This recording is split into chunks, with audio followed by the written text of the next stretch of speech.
Desconstruindo apresentações, eu quero desconstruir agora o meu discurso de colação de grau da Faculdade de Administração lá de Recife, a Universidade de Pernambuco.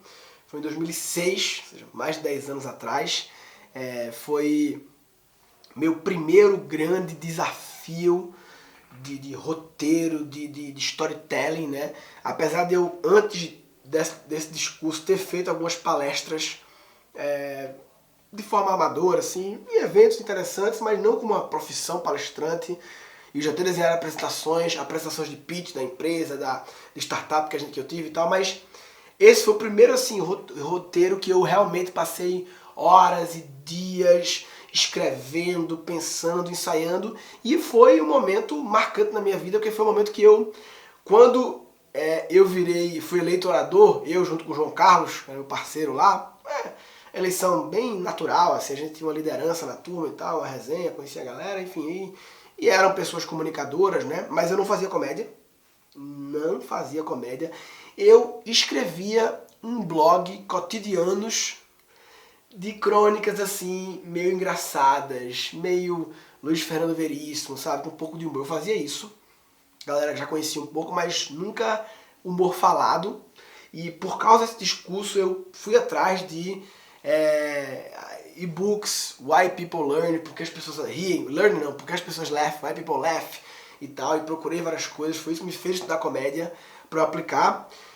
Foi um discurso que quebrou totalmente os padrões de discurso da faculdade, Universidade Estadual, super careta, isso há mais de 10 anos atrás, né? Ainda hoje mas já era antes, e a gente fez um discurso, primeiro, em dupla, nunca tinha tido um discurso em dupla, segundo, totalmente decorado, ou seja, sem ficar lendo, a gente tinha um papel lá, mas eu e João Carlos ensaiamos exaustivamente, várias e várias vezes, assim como na Singularity, a gente montou um mini comitê, 2, 3 pessoas, Bruno Aracati, não sei quem mais era, que sabia, Painho, que sabiam, a gente ensaiava com eles, era o nosso grupo de feedback que a gente criou. E ensaio, velho, eu me lembro a gente ensaiando em posto de gasolina, não tinha onde ensaiar, a gente ficava na Select ali do lado, com o carro parado, ensaiando, feito uns dois, eu e ele, enfim. E a gente quebrou muito padrão. Foi eu que escrevi o discurso todo, né, eu escrevi, o João me deu alguns feedbacks e tal, e entregou comigo, né, foi um intérprete junto comigo, mas eu que escrevi o discurso inteiro. Vamos lá. Boa noite. Declaro aberta a sessão solene da congregação da Faculdade de Ciência e Administração de Pernambuco, da Universidade de Pernambuco, que tem como objetivo a outorga do grau dos bacharandos do primeiro semestre de 2006, a turma Criatividade para Inovar, Atitude para Empreender. Interessante, dá pra ver o nível de formalidade da parada, né? Mas assim, o nome da turma, Criatividade para Inovar, Atitude para Empreender. Um nome assim muito conectado com o meu trabalho hoje em dia, né? Apesar que na época eu odiava esse nome, achava brega, achava criatividade para inovar, não gostava. A gente queria que o nome da turma fosse Turma que Mexe com Isso. Era uma piada interna que a gente fazia, não, a gente mexe com isso, não mexe com isso e tal. Tirar onda, podia ser tudo mexe com isso, podia ser em relação a sexo até, mexe com a pegar a gente, podia ser em relação a ter uma nota boa na prova, não mexe com isso. Eu sou bom na parada, não mexo com isso. E a gente queria Turma que Mexe com Isso. Alguns pessoas da sala não quiseram, a faculdade ficou meio assinando de torcida, não quis brigar, deixou o pessoal escolher, e eu odiava esse nome. Hoje em dia eu acho esse nome, eu odiava porque eu não entendia a criatividade para inovar, eu não entendia como a criatividade é a base da inovação, e que é necessária a criatividade das pessoas para as empresas inovarem. Eu não entendia a atitude para empreender, que empreender era uma atitude, eu não entendia, sabe? Eu achava brega porque não entendia. Hoje em dia eu acho do caralho, eu acho que precisa. E quase que... Enfim, incrível, tantos anos depois eu tá meio que fazendo isso, né? Criatividade, vendendo o desenvolvimento da criatividade para a inovação, inspirando a atitude empreendedora, seja montando empresas sobre empreendedorismo interno, enfim. Eu me lembro que a gente ficou, a gente vai fazer um discurso todo diferente, vai ter piada, vai ter coisa. A gente não vai começar do jeito padrão, né? Magnífico, não sei o quê, porque era uma tradição começar assim, mas não era uma obrigação, ninguém botou a arma na nossa cabeça, vocês têm que começar saudando o magnífico reitor, não sei o que, não sei o que. Mas a gente optou por começar assim, como forma de a gente estava tão confiante que a gente tinha algo diferente que a gente não se importava de começar bem clichê, porque se as pessoas tivessem expectativa, quem não conhecia a gente, né? Quem não conhecia da turma, quem conhecia da turma sabia que a gente tinha preparado algo diferente, eles sabiam, né? Mas quem não conhecia, eu queria que criasse, que saco, vai ser um negócio clichê, pra mim é bom, né? Pra fazer comédia, é legal ter pessoas tristes, assim, que saco, não sei o quê, porque eu surpreendo, né? Bem, a escolha do curso de administração no vestibular, muitas vezes é considerada uma opção de indeciso, né? Eu, particularmente, não concordo muito com isso. Porque isso faz pensar o seguinte: será então que o adolescente, recém-saído do colégio, que sequer atingiu a maioridade, quando escolhe um curso de Direito, por exemplo, será que ele está realmente decidido? E o que escolhe Publicidade, será que ele sabe realmente o que quer? E o que escolhe Medicina, será que ele já se imagina como médico? Eu acho que não, eu acho que todos têm dúvidas. Então por que taxar de indeciso os que escolhem a administração? Eu comecei com uma coisa bem ampla, eu falo, né, o comediante tem essa coisa o storyteller, né, de ler o inconsciente coletivo. Então, assim, qual é o maior inconsciente coletivo sobre o curso de administração? Pelo menos na época era até hoje é, né, curso de indeciso. Essa é a principal referência quando se pensa em curso de administração, pelo menos na época, não só para alunos, mas quem está fora também, quando você olha o vestibular e se fosse fazer uma piada, o humorista ele lida com o conceito coletivo porque lá estão os preconceitos, né? As preconcepções. E se você fosse fazer piada com cada faculdade, né? Aí qual é o estereótipo de arquitetura? Estereótipo é dizer que arquiteto tem uma piada clássica preconceituosa que diz que o arquiteto é o cara que não é homem suficiente para fazer engenharia, nem bicho suficiente para fazer decoração, para ser decorador, né? Enfim, tem os estereótipos clássicos, pejorativos, e o de administração é falar de decisão. Então eu optei vou pegar logo o maior estereótipo, a maior crença coletiva e já vou questionar ela filosoficamente por que é indeciso, né? E aí, João Carlos responde. Eu tenho explicação para isso, Murilo. A administração realmente é um curso bastante amplo. Nós aprendemos um pouco sobre cada área. Poderia até dizer que, em vez de aprendermos tudo sobre pouco, aprendemos pouco sobre tudo. Nós mexemos com números nas cadeiras de finanças. Nós mexemos com ideias nas cadeiras de marketing. Mexemos com materiais nas cadeiras de logística. Nós mexemos com pessoas nas cadeiras de recursos humanos. E o resultado. Aí o que a gente fez? A gente, em vez de dizer que o motivo de ser, que é realmente um curso generalista, por isso está achado como indeciso, mas a gente quis argumentar que a generalidade é positiva, é saber um pouco de tudo. E aí entrou um pequeno jogral, que você vê que já era uma coisa minha, né? Essa coisa meio de musicalidade, E aí a gente, já que o nome da turma não pôde ser turma que mexe com isso, a gente, beleza, o nome da turma não é, mas no discurso da gente a gente vai colocar essa piada interna, que era o bordão de mais da metade da turma e tal, era uma piada interna. E aí nós mexemos, aí veio o jogralzinho, né? A musicalidade, né? Aprendemos pouco sobre tudo. Nós mexemos com números, mexemos com ideias, mexemos com materiais. Nós mexemos com pessoas nas cadeiras de recursos humanos. E o resultado dessa salada mista é o que nós temos aqui. Uma turma composta por pessoas com aptidões profissionais bastante heterogêneas. Cada um mexe com alguma coisa. Nossa turma... Cada um mexe com alguma coisa, ou seja, e aí o sinalzinho que a gente fazia, muito piada interna, né?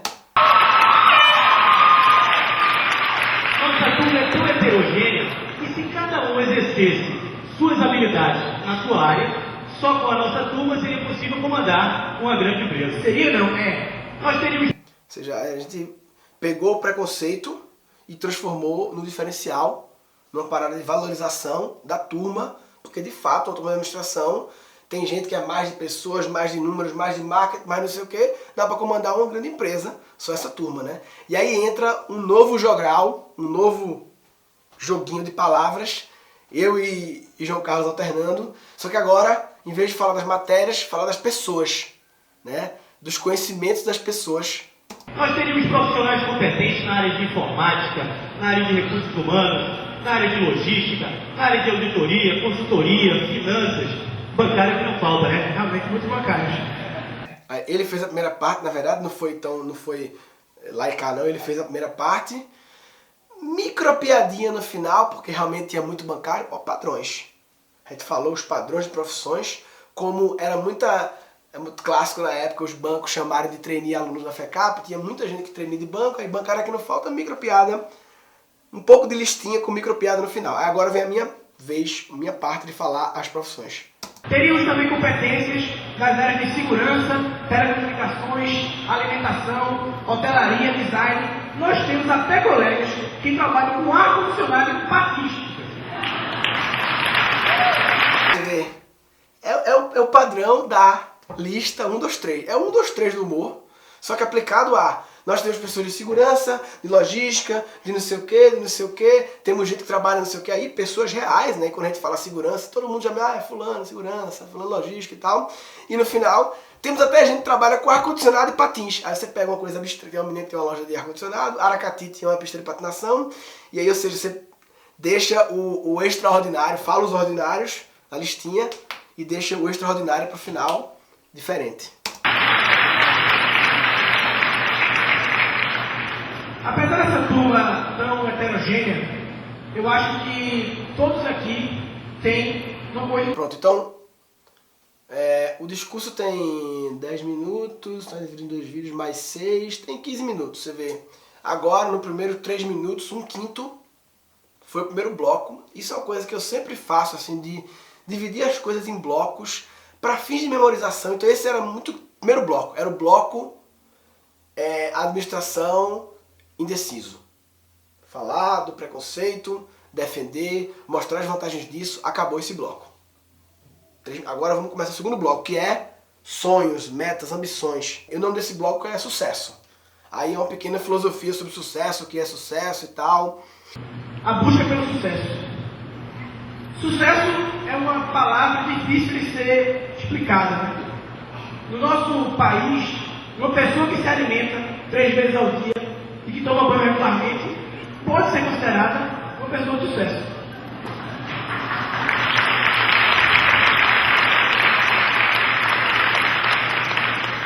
A nossa realidade é diferente, mas mesmo assim, cada um aqui enxerga o sucesso de uma forma diferente.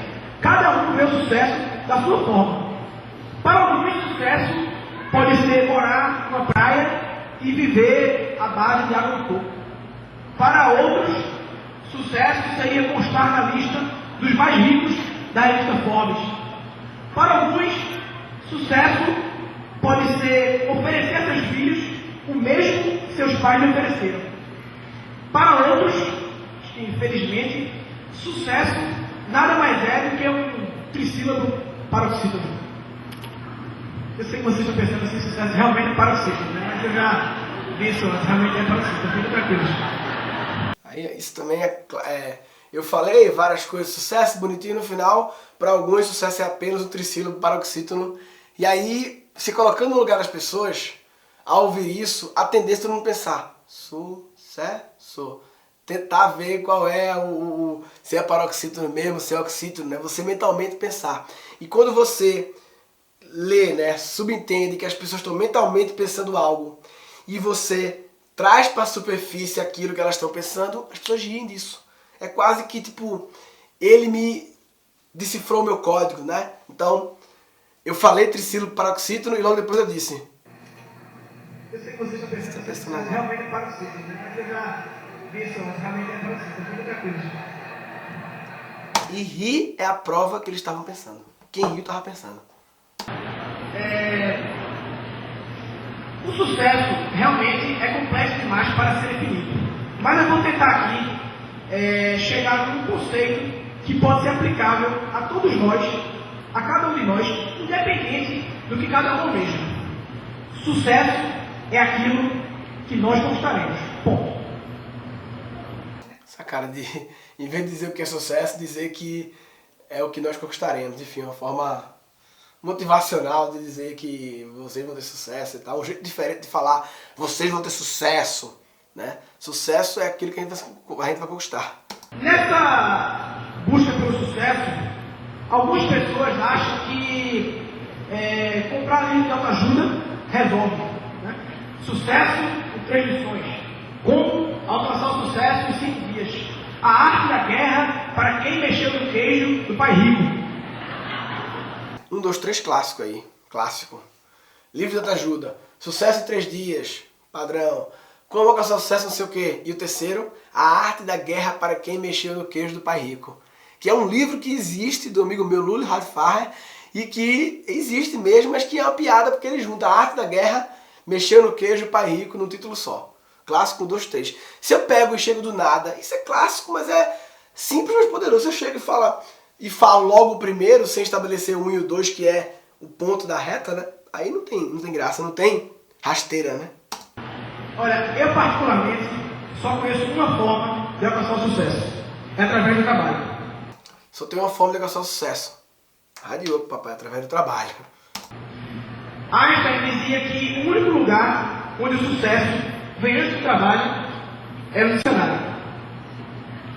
Para falar a verdade, eu não sei se essa frase realmente é de Einstein, mas um pouco como ele pensou. As pessoas riem, vê como as pessoas riem de certas coisas, né? Segundo Einstein, o sucesso é o único lugar onde o sucesso vem antes do trabalho, é no dicionário, né? ST. Bonito. Logo depois, na verdade eu não sei se essa frase é de Einstein, tá? Sabe, tipo, a comédia muitas vezes surge da extrema verdade. Eu realmente não tenho certeza se a frase é de Einstein. E eu só falei a minha verdadeira verdade. Mas é porque o mundo é tão acostumado a não revelar as verdadeiras verdades, né? De ocultar, que quando alguém revela as verdadeiras verdades, tanto que tem um filme do Jim Carrey, claro, que é um exagero ao extremo, o mentiroso, que é o cara que não consegue mentir, né? E ele é tão verdadeiro que fica engraçado. Claro que ali é um extremo exagero. Mas nesse caso é um exemplo disso, de que muitas vezes, cara, a gente tem que falar a verdade. A comédia, um dos teorias de comédia, que comédia é alívio, né? Comédia é alívio. Então, assim, eles me veem sendo verdadeiro e me aliviando, e isso alivia eles também, sabe? Eu me aliviando, que eu realmente não sei. Agora, um professor meu do colegial Rubem Franco, ele dizia, essa frase realmente é dele, ele dizia: a história é uma sucessão de sucessos e insucessos que se sucedem sucessivamente sem cessar. Aí tem um detalhe, né, que eu acho que é a base também de você criar boas apresentações, que é repertório. Repertório. Você pode fazer pesquisas, claro. Eu fiz pesquisas aqui. Max Geringer foi uma grande inspiração para esse discurso, porque ele tinha um livro, não sei onde é que tá por aí, que ele definia palavras, o que é sucesso, de um jeito interessante e tal. Então me inspirou na forma e tal, e até em frases de efeito assim. Então eu fiz pesquisas também, mas tem coisas, velho, que essa frase de Rubem Franco é uma coisa que um dia me falaram e que eu gostei, que ficou, sabe? Quanto mais você se expõe a situações de aprendizagem, a leitura, a conversas de curiosidade, né? Tem um livro Mente Curiosa que o cara fala, conversas de curiosidade são aquelas conversas em que você não tá só... que você faz as perguntas que geram as respostas interessantes, sabe? Então, enfim, essa de Rubem Franco era uma coisa do meu repertório que, se eu fosse pesquisar, eu não chegaria nessa frase, mas estava no meu repertório, eu conectei, trouxe e, enfim, ficou bonitinho.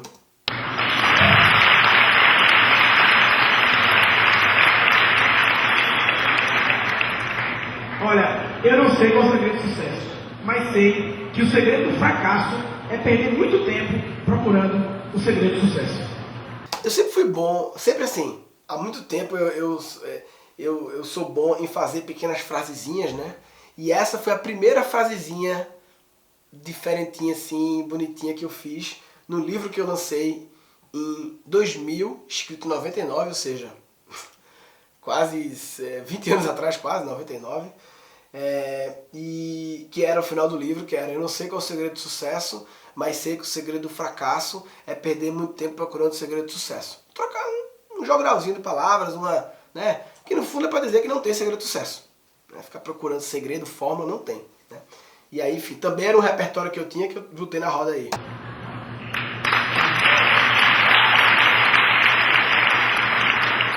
Nessa eterna busca. Tem um jeito de falar que gera aplauso, né? Se você fala assim, eu não sei qual é o segredo do sucesso, mas se o segredo do fracasso é perder muito tempo procurando o segredo do sucesso. É o jeito meio desleixado. Se você fala, eu não sei qual é o segredo do sucesso, mas sei que o segredo do fracasso é perder muito tempo procurando o segredo do sucesso. Pede aplauso. A forma de entregar pede aplauso. Se você entrega com confiança, com a confiança de um filósofo, sabe? Aí pede aplauso, eles chamam o aplauso. Nessa eterna busca pelo sucesso, Murilo, a palavra-chave é oportunidade. Aí pronto, agora tá indo pro terceiro bloco. Então, o primeiro bloco foi o mito da administração generalista, blá blá, indeciso. Depois foi o bloco que eu falei sonhos, mas foi o bloco sucesso, o bloco... E agora entrar o terceiro bloco, que é o bloco oportunidade. A gente vai filosofar sobre as oportunidades da vida. Cada vez mais o mercado está mais competitivo, mas as oportunidades estão aí.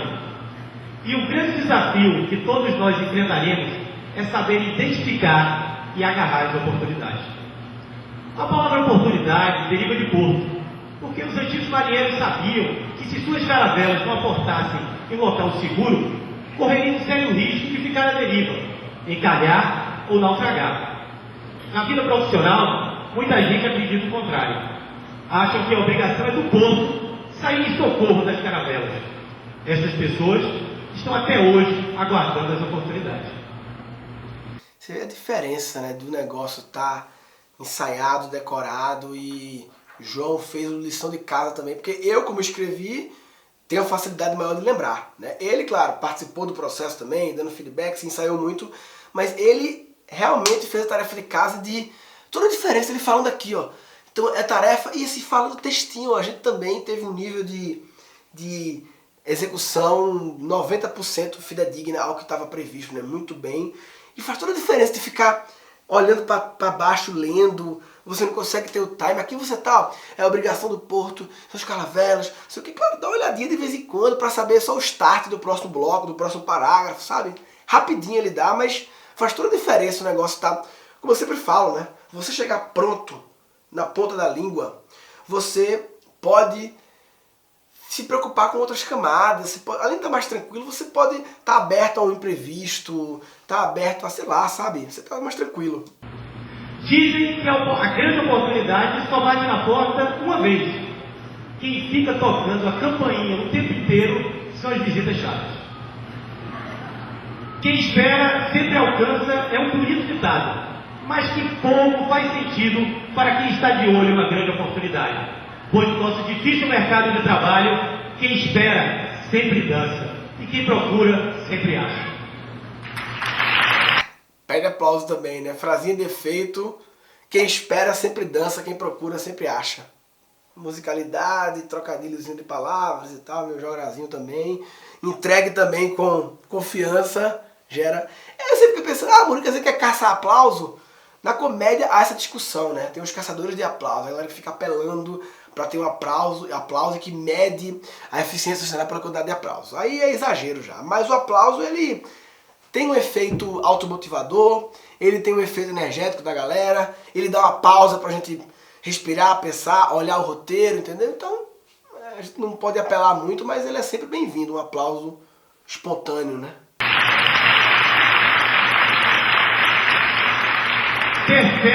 Ter fé também é muito louvável, mas acho que pouco resolve, pois fé é simplesmente uma maneira de delegar a responsabilidade, só que para cima. Isso aí foi? Ter fé é uma maneira de delegar a responsabilidade para cima. Isso foi um pouco polêmica aí. Já que vocês estavam procurando, Murilo, uma definição para sucesso, minha sugestão é a seguinte. Aí vê que mete, né?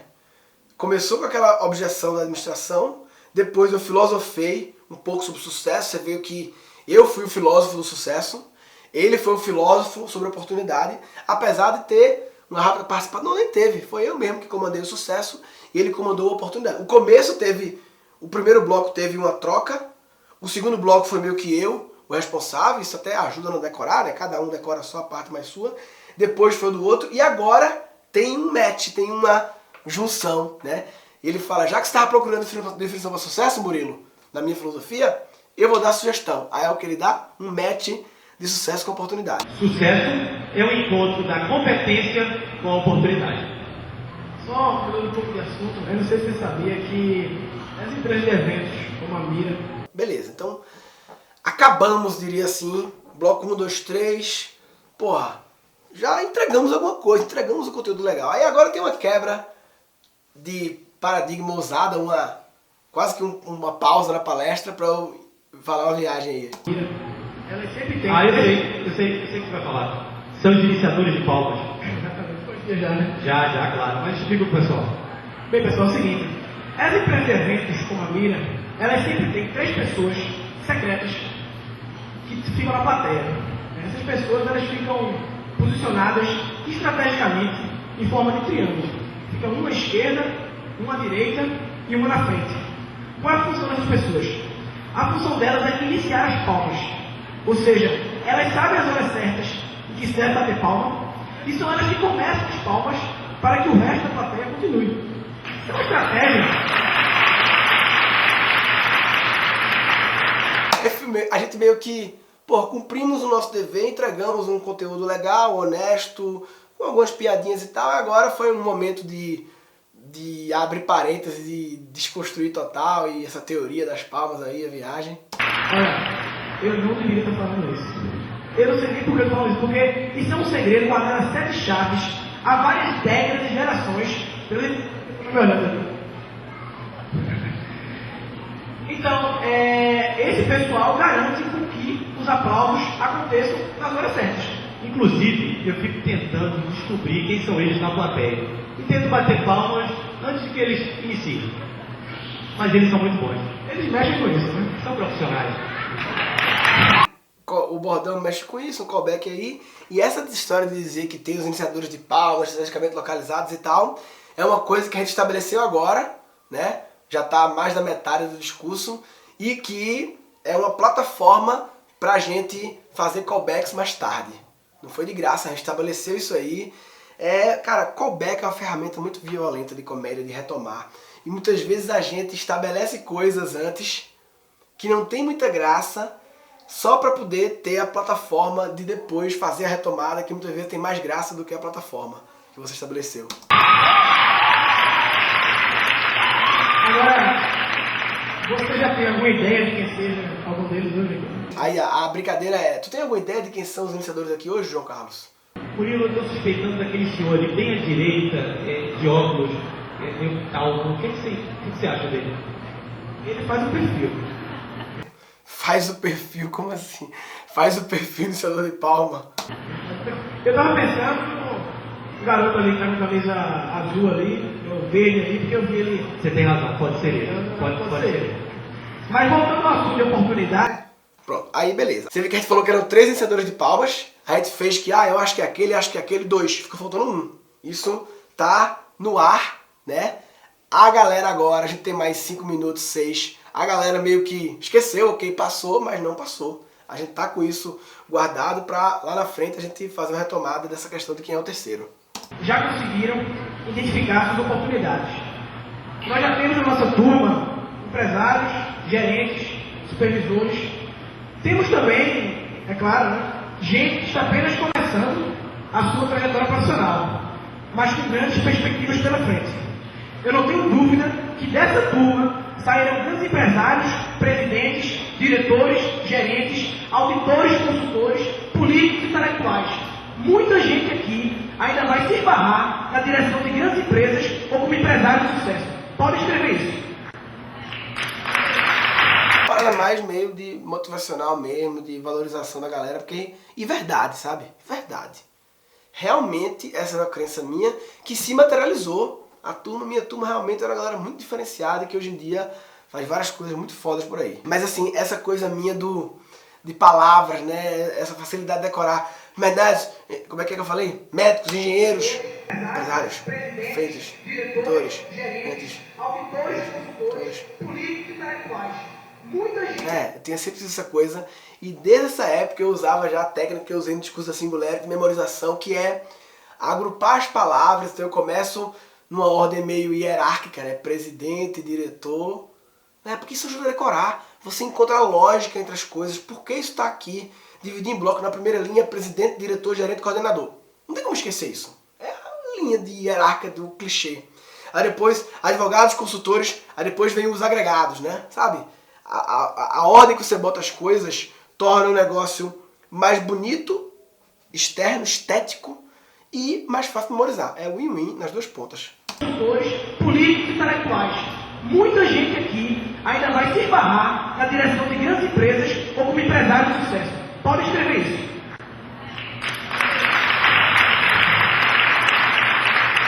Não precisa escrever, não, tá gravado. Não precisa escrever. Pode escrever isso. Não precisa escrever, não, tá gravado, tá pessoal? Não precisa escrever, não. Agora, levando em consideração o nosso desempenho nos campeonatos de futebol da faculdade, com certeza não teremos grandes jogadores de futebol. É verdade. Agora, outra coisa, tão importante quanto o conhecimento que nós adquirimos nesses quase... Aí, ó, teve aquele primeiro bloco, administração, o bloco sucesso, o bloco oportunidade, o bloco iniciadores de palma. Eu lembro que no roteiro, cada bloco desse eu quebrava a página, pra ficar meio que... Mesmo que não tinha acabado a página, o texto no A4, eu quebrava a página para poder ter o bloco administração, sucesso, oportunidade, iniciadores de palmas. Esse era o microbloco das profissões, eu acho. E aí agora vem um sobre pessoas, networking de pessoas. Uma coisa que eu valorizei nessa época, valorizei depois, na Singularity, 8 anos depois também. 5 anos de faculdade é a rede de relacionamentos que nós conquistamos. Porque durante todos esses anos nós convivemos ao lado de muitas pessoas inteligentes, todas frequentando esta, que é uma das melhores faculdades de administração do país, conceituar há vários anos seguidos. Agora, acho que vai uma ressalva. A meta é ganhar dinheiro, mas tendo como balizas uma vida feliz, saudável e comportamento ético exemplar. Porque a competição, ela desperta o que há de melhor nos produtos, mas também desperta o que há de pior nas pessoas. E a gente falou muito em definir sucesso, né? Tem uma definição também aplicável a todos nós, que é simples também, que seria sucesso é poder deitar na cama todo dia com consciência limpa. Porque se a fartura não está te deixando dormir, você estará acumulando ao mesmo tempo a sua riqueza e a sua desgraça. Esse foi um bloco ética, né? Porque a administração sempre é um negócio ligado a dinheiro, né? A ser empresário e tal, muito mais do que outras profissões, né? Então essa ressalva. E você vê, né? Muitas frases bonitinhas, né? Se a fartura... nas minhas palestras recentes, discursos da Singularity e palestras de TED recentes, essas frases de efeito são praticamente todas muito autorais. Nessa época eu saía catando frases que eu não sabia nem de quem eram, muitas vezes sabia, algumas vezes falava Einstein, outras vezes nem falava. Se a fartura não está lhe deixando dormir, você está acumulando ao mesmo tempo a sua riqueza e a sua desgraça. Para finalizar, gostaríamos de agradecer aos nossos mestres e funcionários que muito contribuíram para a nossa formação e fazer um agradecimento especial aos nossos pais. Aí, agradecimentos, aí tem uma piada boa de agradecimento, é uma das piadas. Você vê, não é um negócio extremamente engraçado, né? Olhando pela minha régua de hoje, mas que na época foi, meu Deus, o discurso mais engraçado da história da faculdade e das faculdades. Então hoje em dia eu olho e fico umas piadinhas assim, mas teve essa piada do agradecimento, essa é uma piada que eu orgulho de mim mesmo. Agradecer aos pais. Queria agradecer aos meus pais. Queria agradecer ao meu colega Murilo, queria agradecer aos pais do meu colega Murilo, queria agradecer aos meus colegas que estão aqui, queria agradecer aos pais dos meus colegas que estão aqui, queria agradecer aos pais dos meus colegas que não estão aqui, queria agradecer aos meus colegas que são pais, queria agradecer aos pais que não são dos meus colegas e queria agradecer também às mães. As mães... Acho boa, porque... brinca com esse... Qual é o subtendido? Que ele está falando pais, ele está querendo dizer pais e mães, né? Esse a gente normalmente generaliza pais como pai e mãe, né? E aí, na verdade, eu fiz esse jogralzinho de meus pais, pais de meus pais, pais que não são pais, colegas que são pais, pais que não são meus colegas, pai não sei o quê, e agradecer as mães também. Essa eu acho muito bem. Porque é motivo de muito orgulho para nós estar se formando. Mas eu acho que o motivo de mais orgulho ainda deve ser estar formando um filho. Obrigado. Foi uma opção estratégica de, putz, vamos falar da galera, da turma, mas vamos encerrar se colocando no lugar. Eu me perguntei, o que é, como deve ser estar formando um filho? E aí a gente reforçou isso no final. Acabei de descobrir quem é o terceiro salão de palmas que fecha o triângulo. E quem é, Murilo? Eu vi ele começando as palmas aqui agora. Então, toda aquela implantação do salão de palma era só para quando a gente falasse muito obrigado e viesse as palmas finais maiores, a gente dizer, eita, descobri quem é o terceiro. É um piada pós-conclusão. É hora de, que é o vice-diretor. Aí já mais um aplauso.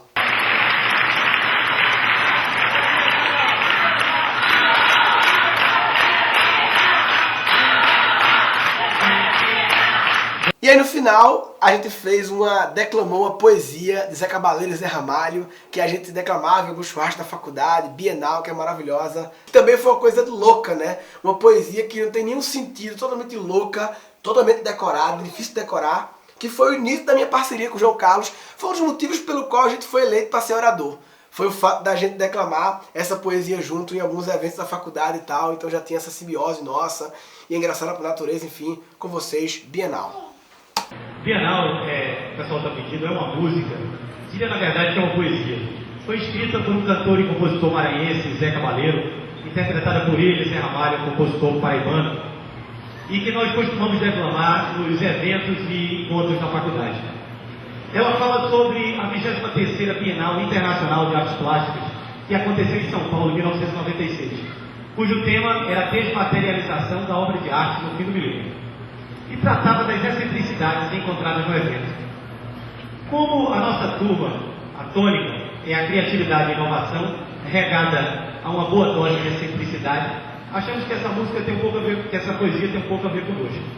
Uma turma que é uma fusão de profissionais, ou confusão.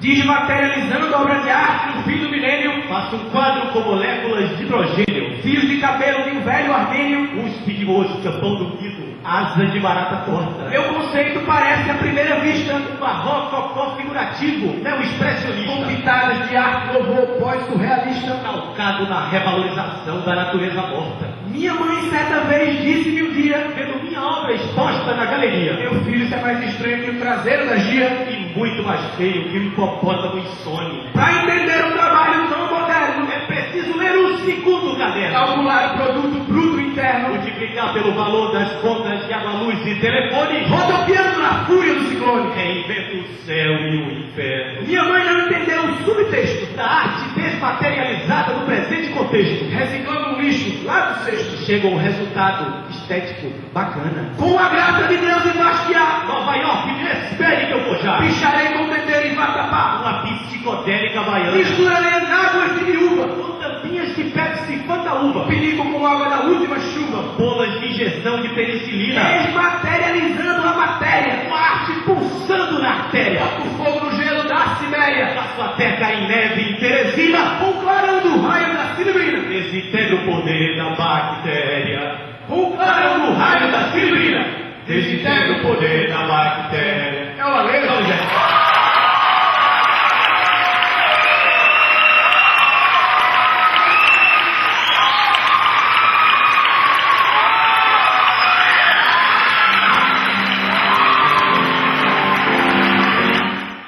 Se eu fosse resumir assim, o principal elemento de sucesso, para o sucesso dessa parada para gente que foi histórica na faculdade, para mim, o principal elemento é hard work, papai.